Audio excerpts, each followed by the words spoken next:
Hi, this is Samir from Henna Fixation with your dose of Henna Fix, and this is part 2 on how to become a Henna Pro. If you have not already seen the first part of this series, I recommend that you take a look. It is really nice to be back and sitting down and doing a one-on-one thing with you guys again. I was a little bit occupied with doing festivals, so you saw a lot of vlogs coming your way. But now that that season has died down a little bit, I am back to doing these kinds of episodes. So I want to jump right into it and talk about exactly what is it that you need in your professional henna artist journey. One thing you are going to need is a reliable source for your supplies. At this point, I hope that you have committed to using only the fresh henna paste for your clients. So at this point, you will need to know where you're going to be getting your fresh henna from. If you are getting your fresh henna from another artist who is making it for you in henna cones or in big batches, and that artist is giving them to you, that is a pretty good way of doing it. However, that is not always reliable, because there might be a time where you will need to make henna, or you will have an appointment coming up, or you might actually have a surprise event to go to, and you won't have enough henna cones or enough henna paste at hand. So if your henna artist is out of town that you're sourcing them from, or if he or she is unavailable, or if he or she is really busy or sick, etc., you will not be able to get your henna paste from them. So it is highly recommended that you learn how to make the henna paste. And well, if you're already making your henna paste and you're pretty good at that, you need to know where you're going to be getting your supplies from. Now, in order to get a henna powder, I recommend that you look at kilos instead of grams. Normally, if you're buying a henna powder from a provider who is getting it from another country, you normally get it in grams packages. You might choose to get 1, 2, or 3 grams based on how you are starting. However, if you are looking at doing something bigger, I recommend you get kilos instead of grams. Now, kilos come in a big bunch. So you have little packages. Depending on what supplier you're going towards, you're generally going to get about 10 packages of 100 grams when it comes to kilos, and I recommend going for that, because if you have an emergency, like I mentioned before, a surprise event, a surprise big anything, you will have enough henna on hand that you can make a batch yourself. Now, if you've already been making your henna paste by yourself, you already know that essential oils can be a little bit of a difficult thing to get at times, because your supplier might have run out of your favorite type of essential oils that you like to use. So I recommend knowing a little bit more about essential oils. Let's say that if you're using oil A, you might want to work with oil B for some time until you can get your oil A back. So it is good to know what kind of oils are needed for the henna paste, so you can play around with whatever is available. I do recommend looking at any wholesale suppliers if you can. Now, when you're looking at those kind of things, you want to look at the purity of the essential oils and get a high quality brand. You don't want to get anything that's mixed up or adulterated with other type of oils or substances, because then you are opening yourself up to a risk of many different kinds of different proportions. So try to get a high quality and pure essential oils as you can if you're looking at wholesale. Now, one more thing I do recommend is getting in touch with your local markets or local shops and businesses which carry high quality essential oil brands. You might be able to get a steady supply through them, because they might actually order it for you and have it available for you whenever you need it. In that case also, it is good to go there beforehand and make sure that they have what you need.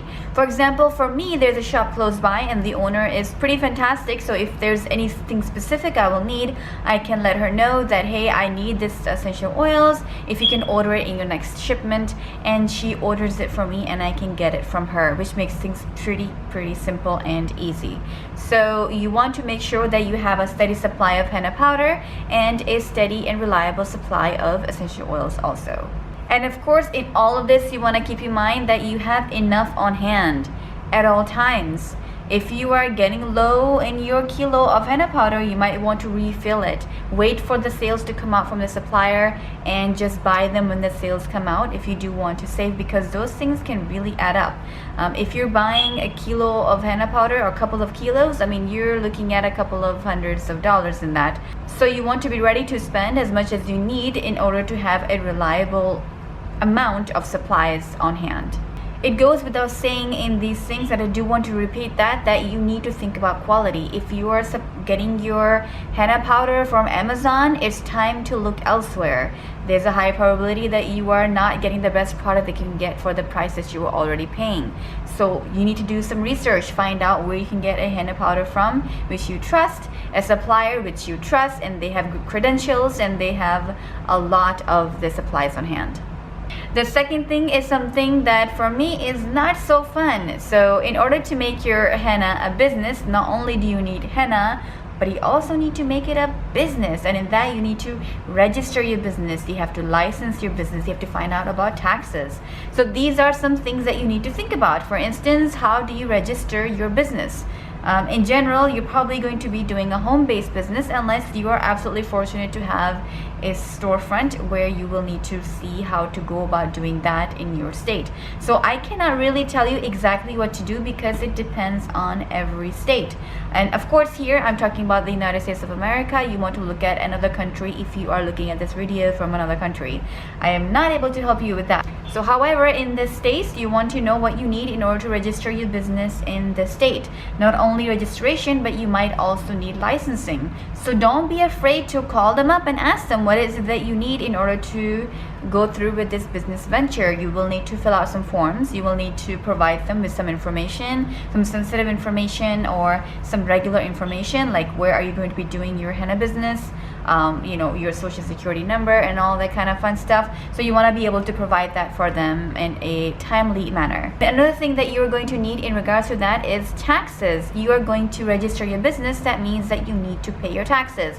Not only because paying taxes is the legal thing to do, but also it's going to come back to you and be included in your social security and all these kind of things in the future. So you want to make sure that you're doing these things properly, and you want to make sure that you're doing these things on time. I found that our state here, Arizona, and my city of Yuma was awesome in giving me information. So don't be afraid to call them or email them or even go to the office to ask them what is it that you need. They're absolutely willing to help our small businesses. At least that has been my experience. Again, you want to go to the state website, grab a piece of paper and a pen and write down everything that you need. When do you need to submit it? How do you go on submitting it? Get all the forms printed out, get everything ready to go, because let me tell you, even though the state tend to be amazing in giving information, they're not always on time and they're not always organized, right? So you want to be the one who is organized with everything listed, so when you're asking a question, you already have a basic understanding. Do your research, find out information, and register that business. And the last thing I want to touch on today is insurance. It is such a big thing. If you want your business to be taken seriously by others, and if you want to protect your business from any harm that can happen, you want to find out how to get your business insured. It is seriously important. Do not overlook that. Let's say that if you're doing an event outside and you have a booth set up, that means you have a tent, you have your tables, you have your chairs and supplies, and something terrible happens to your stuff, you need to have it insured so that you won't be stuck with, well, a lot of money going out of your pocket.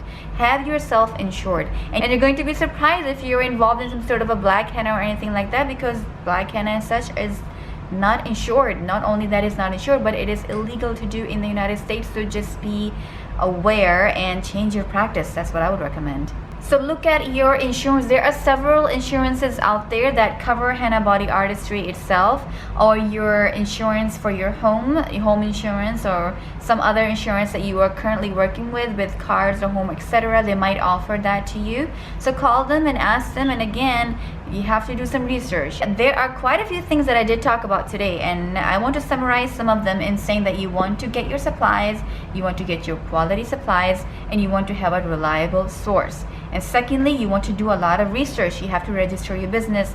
Don't take this lightly. Register your business, do it legally. This is going to be a lot better for you, and you're going to be actually contributing to the economy and helping yourself in the future also. So you want to register your business, and you want to do a lot of research when it comes to insurance. You want to make sure that you are insured. Find that information out, pay for it, sign up for it, and then you're going to have a strong foothold where you can actually start your henna business. So I hope that you enjoyed this second part of the series on how to become a henna pro. If you have any questions, you can always leave me a comment and I will try to answer them to the best of my ability. I wish you the best of luck in your research. So it does take a little bit of work on your part. It does take a little bit of research, but it is a little bit of extra time from you. It's going to save you from headaches in the future.